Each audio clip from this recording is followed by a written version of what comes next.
तो आज हम लोग एनालिसिस करेंगे ओरिएंटल एरोमेटिक्स का एंड देखेंगे कि क्या ये एक मल्टीबैगर अपॉर्चुनिटी है। तो अभी हम उसकी वेबसाइट के ऊपर हैं। Let's start. तो ये कंपनी जैसे इसका नेम सजेस्ट करता है, एरोमेटिक्स की इंडस्ट्री में है, केमिकल की इंडस्ट्री में है।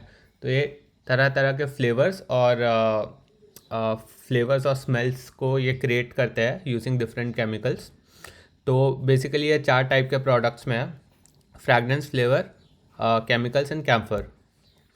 तो अब हम थोड़ा डिटेल में देखते हैं कि ये जो प्रोडक्ट्स बना रही है, ये इसके क्लाइंट्स क्या हैं, कंज्यूमर कौन है, ये किस कंपनी को बेचते हैं अपने प्रोडक्ट्स या खुद से ब्रांड करती है। तो यहाँ पे मैंने फ्रैग्रेंस पे क्लिक किया एंड आई कैन सी कि विद इन फ्रैग्रेंस इनके 4 सेगमेंट और हैं: fine fragrance, personal hygiene, home care, beauty and cosmetics. पर बहुत डिटेल में इसको पढ़ने के बाद मेरे को ये आइडिया नहीं लगा कि इसके क्लाइंट्स कौन है, क्या कोई इसका बहुत बड़ा क्लाइंट है, क्या ये किसी फेमस कंपनी जैसे कि टाइटन या किसी और परफ्यूम की ज़ारा, इन सबको अपने प्रोडक्ट्स को सप्लाई करती है।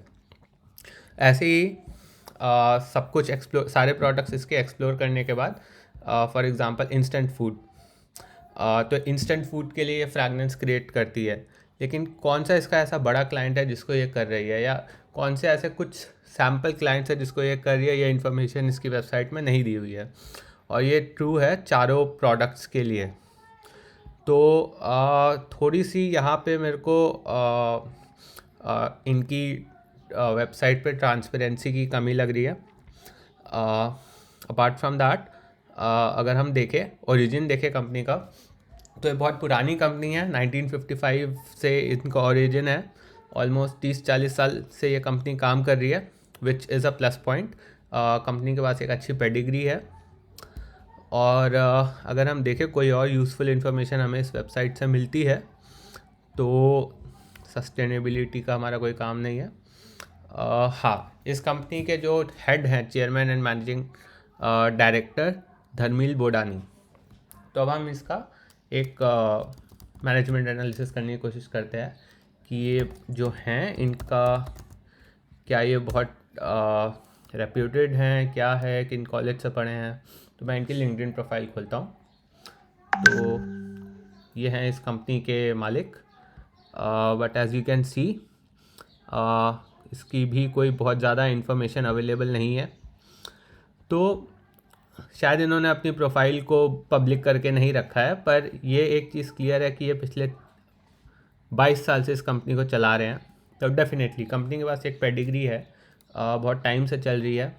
आप थोड़ा ट्रस्ट कर सकते हैं इसके ऊपर कि at least it's not a fraud. Then let's look at the numbers. ये कंपनी जो है ओरिएंटल एरोमेटिक्स, तो हम डायरेक्टली इसके फाइनेंशियल्स के ऊपर जाएंगे। फाइनेंशियल्स देखने के लिए आप मनी कंट्रोल पे जा सकते हैं, फाइनेंशियल्स पे क्लिक कर सकते हैं एंड यहाँ आपको बैलेंस शीट मिल जाएगी। इस बैलेंस शीट से आपको बहुत ज़्यादा समझ में नहीं आएगा, तो डिटेल बैलेंस शीट हम खोलते हैं। अब यहाँ पर आने के बाद आपको बैलेंस शीट के ऊपर क्लिक करना है और गो क्लिक करना है। तो ये कंपनी की बैलेंस शीट अगर हम देखें तो कंपनी के पास शेयर कैपिटल है 16 करोड़ का। शेयर कैपिटल का मतलब होता है आपका एसेट और लायबिलिटी के बीच का डिफरेंस, जो फ्यूचर में कंपनी यूज़ कर सकती है और शेयर एलोकेट करने के लिए, जो उसने रिज़र्व कर रखा होता है उसके लिए। तो अभी इसको छोड़ देते हैं। मेन नंबर्स जो यहाँ पर हैं वो ये है कि कंपनी के पास अराउंड 446 करोड़ का रिजर्व है, which is a very good number. Company की नेटवर्थ अराउंड 463 करोड़ है और कंपनी के ऊपर loan is only 44 crore. That means company पे बहुत ही नेग्लेजिबल लोन है as compared to its net worth and reserve. तो कंपनी ईजिली अपने लोन्स को पे ऑफ कर सकती है। पर यहाँ पे देखने की बात ये होगी कि कंपनी के जो रिजर्व्स हैं, क्या वो कैश में है या किसी फिक्स एसेट्स में है, जिससे उसे डिफ़िकल्टी भी हो सकती है उसे लिक्विडेट करने में।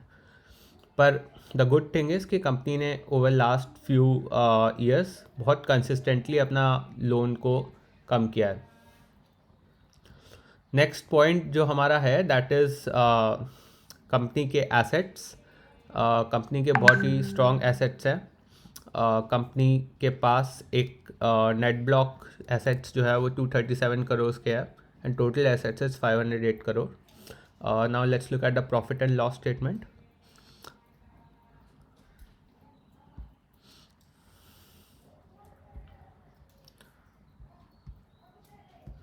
तो कंपनी का जो सेल्स है वो पिछले 4 साल में कंसिस्टेंटली बढ़ा है और ऑलमोस्ट डबल तो नहीं बोलूँगा लेकिन 70 to 80% बढ़ा है.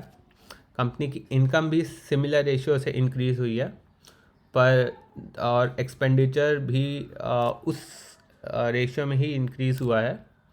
बट अगर हम फाइनल नंबर देखें जो रिपोर्टेड नेट प्रॉफिट है कंपनी का वो मोर देन 4 times हुआ है पिछले 4 साल में.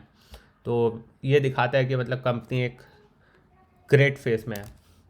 अब यहाँ पे कंक्लूजन में मैं ये बोलूँगा कि कंपनी के नंबर्स बहुत कंसिस्टेंटली बढ़े हैं. कंपनी की बैलेंस शीट भी बहुत स्ट्रॉन्ग है. बट हमने कंपनी की एक वैल्यूएशन चेक भी करना होता है कि गिवन दिस परफॉर्मेंस क्या वो कंपनी उस वैल्यू पे उस प्राइस पे हमें मिल पा रही है जिस पे हम चाहते हैं. तो हम यहाँ पर आके कंपनी के कुछ बेसिक नंबर देखेंगे. कंपनी का मार्केट कैप है 1147 करोड़ एंड पी रेशियो 14.81. तो आप देखें तो जिस टाइप के कंपनी के नंबर्स हैं उसके हिसाब से पी रेशियो जो है और प्राइस टू बुक रेशियो जो है ये कंपनी बहुत ही सस्ती मिल रही है. तो जब भी आप इतने बढ़िया नंबर्स देखें जैसे कंपनी का ग्रोथ 4 गुना हुआ है लेकिन P ratio is only 14 and price to book is only 2.47.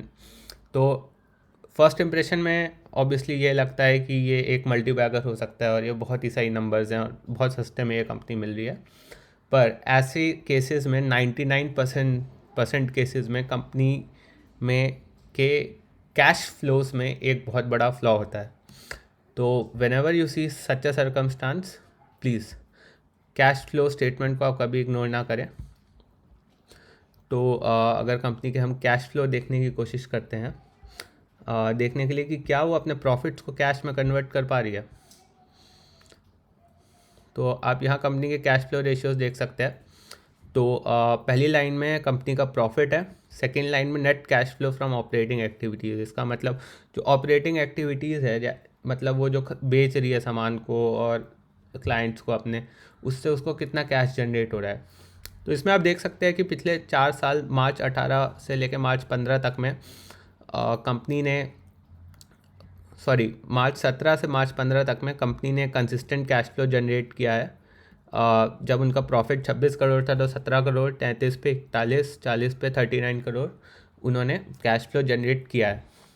But 2018 से company has stop generating cash flow from operating activities. इसका मतलब ये है कि कंपनी को प्रॉफिट तो 50 करोड़ का हुआ, 48 करोड़ का हुआ, लेकिन उनका कैश उनके हाथ में सिर्फ 9.5 करोड़ का आया फ्रॉम ऑपरेटिंग एक्टिविटी. इसका मतलब है कि जो उनके क्लाइंट्स हैं वो उनको पैसा उनके हाथ में नहीं दे रहे हैं, या तो उनको बहुत टाइम लग रहा है वो देने में क्या, या फिर they are not able to pay because of one reason और the other. We don't know the reason yet. और अगर लास्ट ईयर देखें 2019 में तो ये तो नेगेटिव रहा है which is a very bad sign. मतलब 75 करोड़ प्रॉफिट कमाने के बाद भी ऑपरेटिंग एक्टिविटीज़ से कंपनी को पैसा मिला नहीं है, देना पड़ा है, अपनी तरफ से लगाना पड़ा है, which is a very dangerous sign. So this was the cash in the company. आगे देखिए अगर कैश फ्लो में net cash from investing activities, तो कंपनी कंसिस्टेंटली इन्वेस्ट कर रही है अपना बिजनेस बढ़ाने के लिए, which is okay. From financing activities यानी कि लोन देना, ये सारी चीज़ें, तो कंपनी का कैश फ्लो जो है वो धीरे धीरे पॉजिटिव हुआ है.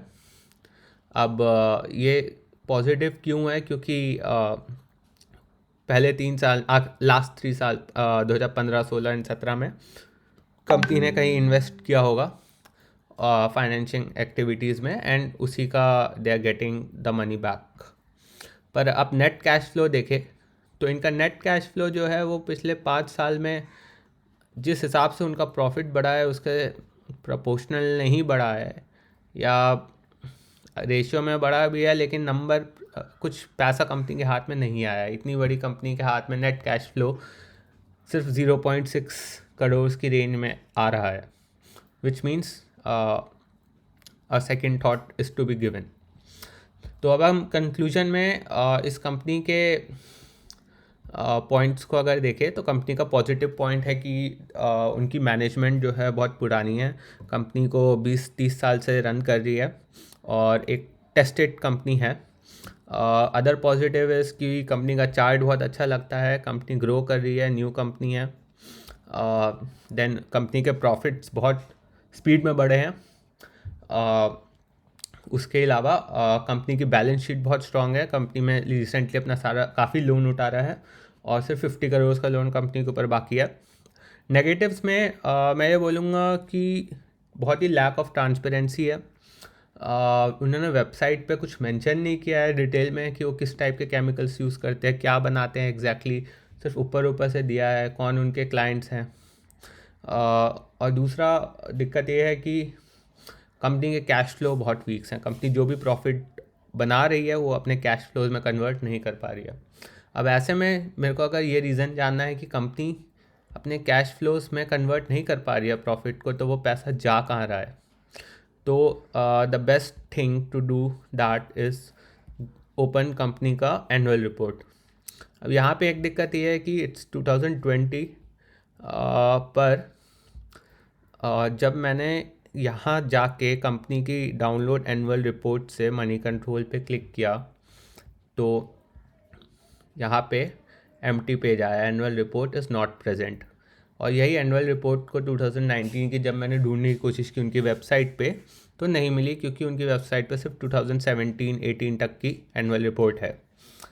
तो 2019 की एनुअल रिपोर्ट नहीं आई है जिसमें मैं डिटेल में जाके कंपनी पे और फर्दर एनालिसिस कर सकूँ कि उनका अचानक से ऑपरेटिंग कैश फ्लो क्यों गिरा है।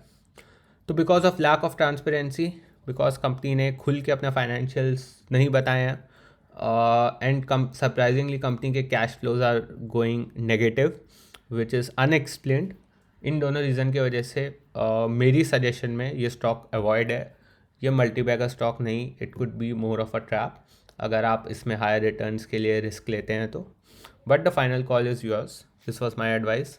अगर आपको वीडियो अच्छा लगा तो प्लीज़ चैनल को सब्सक्राइब करिए। सारे स्टॉक मार्केट के अपडेट्स आप इस चैनल पे पा सकते हैं। Thank you guys.